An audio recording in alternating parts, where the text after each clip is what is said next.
Bonjour ou bonsoir, c'est Patty Anzam de Queen P, votre présentatrice pour le site www.1j4cadence.infopromo.com. C'est votre émission, Lobaz Ala à l'aise. Aujourd'hui, en fait, je voulais qu'on aborde un sujet que j'ai annoncé récemment avec les photos là que vous avez vues avec les enfants. Donc, le sujet s'appelle Abandonner son enfant. Il y a des choses parfois que nous faisons qui restent à jamais gravées en fait dans l'histoire, dans le passé, dans nos mémoires et qui font que l'enfant en fait grandit avec. Ça change beaucoup aussi l'état de l'enfant, ça peut changer l'état de l'enfant. Les choix que nous faisons, les décisions que nous prenons peuvent avoir des répercussions sur l'éducation des enfants. Être parfait, c'est impossible. On peut se considérer comme super parent ou être au top de l'éducation, de nos enfants. Mais en fait, il y a des moments où l'enfant peut, nous faire des reproches, ou alors à un moment donné, à un moment où on ne s'y attend pas, nous expliquer en fait que de ce côté-là, peut-être on avait gaffé, on n'est pas parfait et personne ne l'est de toute façon. Là, en fait, je voulais parler d'un cas, d'un homme, très touché par rapport à ce qui s'est passé, qui est très éprouvé. C'est un homme qui a pas eu, en fait, qui a préféré garder l'anonymat, qui n'a pas voulu en fait passer devant la caméra, mais qui m'a parlé en fait de ce qui s'est passé dans sa vie. Et c'est quelque chose qui, qui l'affecte beaucoup jusqu'aujourd'hui. Donc, il a voulu que j'en parle pour essayer de, quelque part de laisser passer un message, quoi. Et qu'on puisse entendre et qu'on puisse comprendre, en fait, son désarroi et sa peine, quoi. Donc, voilà, c'est l'histoire d'un homme, en fait, qui habite en France, dans une grande ville, et qui est connu, en fait, dans notre milieu, dans notre communauté. C'est un Congolais. Donc voilà, c'est un homme très généreux, très gentil, qui aime bien s'habiller. Il est très courageux, en dehors de ça. Il aime bien s'habiller, quoi. C'est, on va dire un sapeur, comme on dit chez nous. Et il a l'apparence de quelqu'un de très fier, mais en fait, quand on le connaît, qu'on est proche de lui, c'est quelqu'un de très simple et de humble et en même temps discret, quoi. C'est quelqu'un de bien, quoi. Il a vraiment une bonté naturelle, quoi. Je pense que c'est un don. Donc voilà, cet homme-là, en fait, un jour, il a rencontré une femme. Et au-delà en fait des femmes qu'il avait connues auparavant, celle-là lui plut particulièrement. Donc en fait, comment ça s'est passé quand il a rencontré cette fille, il a tout de suite changé cette fille, quoi, parce qu'elle avait une apparence très simple. C'était quelqu'un qui, qui ne s'habillait pas avec des habits chers, quoi, on va dire. Donc cet homme-là, comme lui, il aimait le luxe, il a tout de suite transformé cette fille de la tête jusqu'aux pieds, quoi. Elle était toujours bien coiffée, elle était toujours bien habillée grâce à lui, et il s'occupait très bien aussi de sa belle famille, donc de la famille de cette fille-là. En fait, ça a été très vite le coup de foudre avec, cette fille. Ils ont, décidé de cohabiter. Ils ont décidé de cohabiter et peu après ça, je sais que la jeune fille était en situation irrégulière et le fait, je pense, qu'elle soit tombée enceinte a changé aussi sa situation, quoi. Le gars a beaucoup aidé cette fille, quoi. C'est pour vous dire, quoi. C'est pour ça que je donne ce genre de détails-là. Donc, par la suite, quand ils ont eu l'enfant, au bout de, je pense, 6 mois, l'enfant est tombé malade. Il a dû rentrer à l'hôpital, il vomissait, il avait de la fièvre. Je pense que c'était la gastro. Donc, durant, en fait, le temps des examens, quoi, qu'on puisse savoir quels médicaments fallait lui donner et tout, que l'État essaye de se calmer, la mère, en fait, de l'enfant a reçu un coup de fil. Donc, au bout du fil, en fait, c'était une amie qu'il a appelé juste par délire, quoi, pour lui dire qu'écoute, en ce moment c'est chaud, viens et tout, ambiance, nanana, tout ça. Donc ce qui fait qu'en fait, la fille, bizarrement, elle a quitté l'hôpital. Elle a laissé le père et l'enfant seul à l'hôpital, les examens n'étaient pas terminés, mais elle a quitté l'hôpital, elle est partie avec le carnet de santé. Donc voilà, quoi, suite à ça, elle a voyagé, elle est partie dans l'autre ville où il y avait l'ambiance, où il y avait ses amis et tout. Donc l'homme, quand l'enfant, voilà, on lui a dit, voilà, votre fils, il va falloir ci, il va falloir ça. Donc, ils sont rentrés à la maison. Et dès qu'ils sont rentrés, l'homme, il a décidé d'aller à la recherche de la fille. Il s'était renseigné, il avait entendu que la fille, en fait, avait voyagé. Donc, il fallait aussi qu'il récupère le carnet de santé. Donc, il a voyagé aussi. Il est parti, sur place, quoi. Il a vu la mère de son enfant. Il lui a demandé le carnet de santé. Et puis, forcément, il a supplié de rentrer ensemble à la maison, quoi. Par miracle, la fille, elle a accepté. Et quand elle a accepté, donc ils sont tous rentrés. Et quelques jours après, en fait, le fait qu'ils soient rentrés, apparemment, bon, peut-être que ce n'était pas une vie qu'elle voulait, elle a quitté encore le domicile, elle a laissé seul le père de l'enfant et puis son enfant. Elle est partie. Donc, je pense qu'elle n'était pas prête peut-être à être mère ou alors elle était encore dans une vie, on va dire, un pied dedans, un pied dehors, quoi. Parce qu'il y a des mères qui n'ont pas aussi la fibre maternelle, quoi. Elle a encore envie de s'amuser, mais elle ne comprend pas en fait que quand tu es mère, il faut faire des concessions. S'amuser, c'est pas interdit. Mais il y a des, comment dire, il y a des moments où tu dois être là, quoi, où tu dois jouer ton rôle, assumer ce qui est normal, quoi.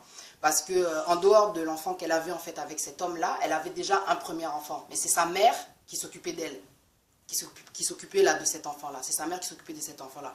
Donc en fait, je pense que c'est le genre de fille qui peut-être n'était pas prête à être mère à ce moment-là quand elle a eu son premier enfant. Mais le deuxième enfant qu'elle a eu avec cet homme-là, elle était toujours, on sent, peut-être pas encore prête à vouloir assumer ce rôle-là. Donc voilà, quoi. Pour une deuxième fois, elle a encore quitté le domicile et elle est partie. Elle s'en est allée. Lui, le jeune homme, en fait, il a assumé son rôle de père, son devoir. Il a assuré. Il était là pour, comment dire, pour tous les besoins de l'enfant. Il s'occupait de l'enfant de A jusqu'à Z. Il a même pris le rôle de la mère. Il était là. Tout ce qu'une mère le faisait, tout ce qu'une mère fait pour son enfant, lui, il le faisait, en fait. Il a vraiment, comment dire, il a vraiment assumé, quoi. Un grand respect là où il est. Et quand il parle de son enfant, en fait, c'est... comment dire, tu sens en fait qu'il y a beaucoup d'amour, beaucoup d'attachement, beaucoup d'affection. Franchement, c'est un homme qui aime les enfants, qui a vraiment un don, on va dire. Et il a la fibre paternelle, quoi. Il s'occupe très bien de son enfant, quoi. Vraiment, quand on voit l'enfant, il est, comment dire, on peut dire c'est tel père, tel fils, parce il sent aussi que quand il est bien habillé, il doit frimer, il a les mêmes attitudes que son père, quoi. Quand il est bien habillé, on sent que voilà, c'est des habits de qualité qu'il a, quoi. Et il est un peu joueur, un peu frimaire, il est un peu rigolo, quoi. Il est vraiment comme son père, quoi. Quand son père parle de son enfant, franchement, ça, comment dire, tu sens qu'il y a une certaine complicité en fait entre eux, quoi, une certaine osmose, une certaine harmonie, quoi. On peut dire, c'est très mignon. Donc, franchement, il passait aussi des très bons moments. Il s'occupait très bien de son fils. Il allait souvent à la PMU. Donc, tous les besoins de l'enfant, même médical, il était là, quoi. Il était très proche de son enfant. Donc, suite à ça, en fait, comme on dit, quoi, les choses se passent bien, il s'occupe bien de l'enfant, donc de 6 mois jusqu'à 2 ans, le père a vraiment été là, quoi. Et puis, comme on dit, il y a toujours, comment dire, il faut toujours qu'il y ait un problème qui arrive. 2 ans après, la mère, en fait, est revenue, la mère de l'enfant. Mais elle savait très bien que, vu l'attachement que le père et le fils avaient l'un pour l'autre, et l'amour qu'ils avaient l'un pour l'autre, qu'il serait difficile pour elle de récupérer son enfant. Donc c'est là où, en fait, il y a eu, comment dire, un complot, on va dire... un complot familial, quoi. Parce que ce qui s'est passé, moi je pense que la fille, elle a dû comprendre que si jamais elle devait revenir et récupérer son enfant directement, ça n'allait pas être facile pour elle. Donc du coup, elle a, comment dire, elle a parlé de ce problème-là avec sa mère, sa propre mère, et puis une de ses tantes. Donc la scène, en fait, des retrouvailles, on va dire, se passe chez la mère de la fille.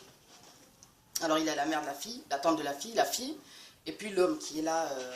dans la maison. Donc ils commencent à discuter et donc la fille lui demande pardon, quoi. Elle aimerait revenir en fait dans sa vie et elle lui explique en fait qu'elle a beaucoup souffert depuis qu'elle est partie, depuis qu'elle les a laissés, qu'elle a vraiment touché le fond, quoi, qu'elle a vraiment comment dire, qu'elle n'a pas aussi retrouvé un homme qui a pu combler, qui a pu la combler comme lui en fait l'a combler, quoi.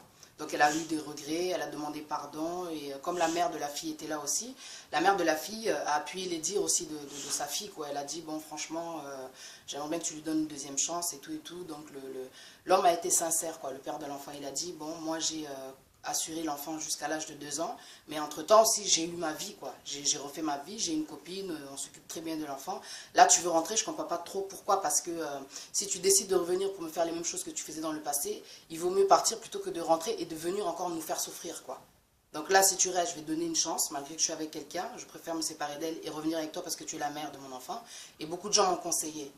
M'ont conseillé de revenir avec toi, de te laisser une chance, comme ça, comment dire, on élève l'enfant ensemble, on le fait grandir, ça sera plus juste, plus équilibré, plus logique qu'on soit tous les deux là pour l'enfant, quoi. Donc voilà, le père, en fait, avait pardonné à la mère de son enfant, quoi, en fait. Donc suite à ça, en fait, la mère de la fille a dit à l'homme, écoute, comme là tu as décidé en fait de reprendre avec ma fille cette relation, de la reprendre, si jamais tu sens que oui, voilà, elle refait les mêmes choses qu'avant, je t'accorde en tout cas de reprendre ton enfant, ce qui est normal, de partir avec ton enfant et de l'élever, quoi. Donc voilà, ils ont trouvé un terrain d'attente. Il se trouve qu'en fait la jeune fille avait un appartement, comment dire, dans une autre ville, en province on va dire. Donc du coup la mère leur a proposé, comment dire, au père de l'enfant et à sa fille d'aller vivre là-bas. Donc, ce qui s'est passé, c'est qu'en attendant, en fait, qu'il y ait, comment dire, que l'appartement soit bien emménagé et tout, la mère, comment dire, de la fille a proposé de garder l'enfant. En attendant qu'il puisse emménager, qu'il puisse bien décorer l'appartement et tout et tout. Donc, ce qui fait que, voilà, le lendemain, ils ont préparé leurs affaires, voilà, ils ont commencé à faire leurs valises. Mais ce qui était bizarre, c'est que même durant les préparatifs, en fait, il y a eu quelque chose comment dire, de louche, quoi. Parce que la fille a fait ses affaires, mais elle n'a pas pris toutes ses affaires, quoi. Elle avait laissé, je pense, une valise, et puis l'homme avait remarqué ça, il a dit à, comment dire, à sa belle-mère, il a dit, mais est-ce que je peux récupérer toutes les affaires de ma femme, quoi, parce que nous partons pour, voilà, pour cohabiter, donc il serait logique que je récupère tout. Oh non, non, tu laisses ça, ma fille elle-même, elle viendra chercher cette valise-là. Il a trouvé ça louche, mais bon, il a laissé passer. Donc ils sont partis habiter dans l'autre ville, et arrivé en fait dans l'autre ville, ce qui s'est passé, c'est que l'homme a été négligé, quoi. La jeune fille ne s'occupait pas du tout en fait de cet homme-là. Elle sortait, elle rentrait tard, elle s'occupait, comment dire, il n'y avait pas trop de dialogue, il était, comment dire, négligé. On peut dire qu'il était négligé. Et par la suite, au bout de, comment dire, de 2 semaines, la fille en fait lui a demandé de partir. Pourtant l'homme n'avait rien fait, quoi. Il était là, il supportait malgré les attitudes de la fille. Il sait qu'il fait tout ça pour son enfant aussi quelque part. Donc il a supporté toutes ces attitudes là. Mais un beau jour comme ça, elle a décidé de lui demander de partir juste au bout de 2 semaines. Ce qui est incroyable, c'est que quand même la personne s'est déplacée, elle a laissé sa vie derrière pour pouvoir avoir une vie nouvelle avec, comment dire, la mère de son enfant, quoi. Bon, l'homme a essayé quand même de, comment dire, de raisonner la fille, de lui dire pourquoi est-ce que ça se passe comme ça. Bon, il a aussi appelé les gens qui ont fait en sorte qu'ils reviennent ensemble. Donc quand il a appelé ces gens, il leur a dit, voilà, il lui a dit, il a dit à ces personnes, mais voilà, je suis avec la mère de mon enfant, donc là elle m'a mis dehors, je ne comprends pas, vous m'aviez dit pourtant de la pardonner, regarde ce qui se passe, elle veut que je parte, bon il n'y a pas vraiment de raison valable. Et elle, la mère de l'enfant, ce qu'elle disait aux gens, c'est que voilà, c'est les choses de la vie, c'est comme ça, c'est comme ça. Donc elle avait pris sa décision, parce que quelque part, tout ce qui s'était passé entre temps, c'était calculé. Elle savait depuis le début, le but c'était de récupérer l'enfant. Son enfant était chez sa mère, donc elle savait qu'elle pouvait maintenant se débarrasser de l'homme, quoi. Donc du coup, l'homme a supplié la fille, mais la fille ne voulait plus. Le problème, c'est que l'homme, en fait, pour le moment, il n'avait pas, comment dire, à ce moment-là, il n'avait pas d'argent, il n'avait pas de solution pour se déplacer. Il avait une voiture, mais sans argent, donc tu ne peux pas acheter d'essence, voilà quoi. Ce qui fait que l'homme a beaucoup galéré, quoi. Mais le jour où il a été mis dehors, il a appelé ses amis, et il a appelé aussi sa propre mère. Mais en fait, ses amis lui ont rappelé que nous, on t'avait dit de ne pas revenir avec cette fille et qu'elle était venue juste pour te faire un coup, encore une fois. Parce que quelqu'un qui part comme ça de l'hôpital, qui revient, et peu de temps après qu'il repart encore, donc c'est, comment dire, c'est quelqu'un de dangereux, quoi, qui, comment dire, sur qui tu peux pas compter, qui peut te lâcher en fait du jour au lendemain, quoi. Donc tu aurais dû comprendre et puis écouter aussi ce qu'on t'avait dit. Le truc c'est que parfois on est entouré de gens qui nous aiment, mais parfois ils sont obligés aussi d'être durs pour nous rappeler que, ok, on t'avait donné un conseil mais tu n'avais pas écouté, maintenant tu assumes. Donc en bref, la mère de ce garçon, et comment dire, ses amis lui ont dit que maintenant il faut que tu te débrouilles, quoi. Tu vas assumer le choix que tu avais fait de te déplacer, d'aller vivre là-bas. Donc ce qui fait que l'homme a beaucoup galéré pendant 2 semaines, il dormait dehors. Il dormait dehors, parfois dans les escaliers, parfois dans des états pitoyables, quoi. Parce que bon, quand tu es dehors, tu peux pas te laver, tu peux pas manger comme tu veux. Donc suite à ça, il a commencé à demander en fait de l'argent aux gens. Et des fois, il passait du temps même dans les boîtes, tout ça pour...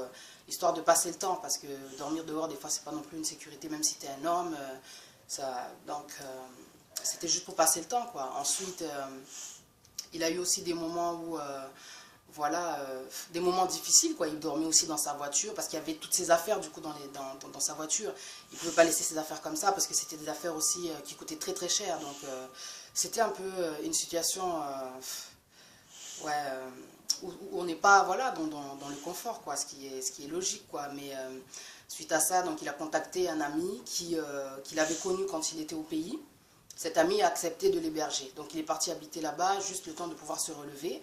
Mais quand on est un homme, on a quand même une certaine fierté, on n'a pas envie de montrer nos problèmes ou peut-être de demander de l'argent, quoi. Donc en fait, il continue à demander de l'argent. Donc quand il sortait, il demandait de l'argent aux gens. Et puis un jour, il est tombé sur une personne. Je pense qu'il a cru que cette personne à qui il a demandé de l'argent, que c'était peut-être une personne qui était d'une autre origine que congolaise. Mais en fait, c'était un Congolais. Et cet homme-là, en fait, à qui on lui a demandé de l'argent, il est parti en fait répandre la nouvelle. Il est parti dire aux gens que voilà, j'ai vu cet homme, il m'a demandé de l'argent, donc c'est étrange parce qu'il est connu, c'est quand même un homme qui est respecté dans le milieu et tout, mais regarde, il m'a demandé de l'argent, nanana. Donc l'homme a fait répandre en fait la rumeur, quoi, on va dire. Et la rumeur est allée jusque dans la grande ville d'où venait en fait le jeune homme. Et la mère en fait du jeune homme a entendu que son enfant était vraiment dans une situation difficile, qui demandait de l'argent.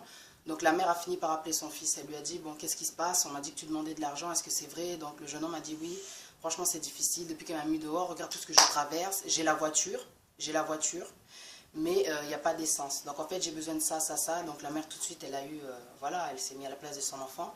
Elle lui a envoyé de l'argent. Elle lui a envoyé de l'argent et il a pu rentrer en fait dans cette, comment dire, dans cette grande ville d'où il venait.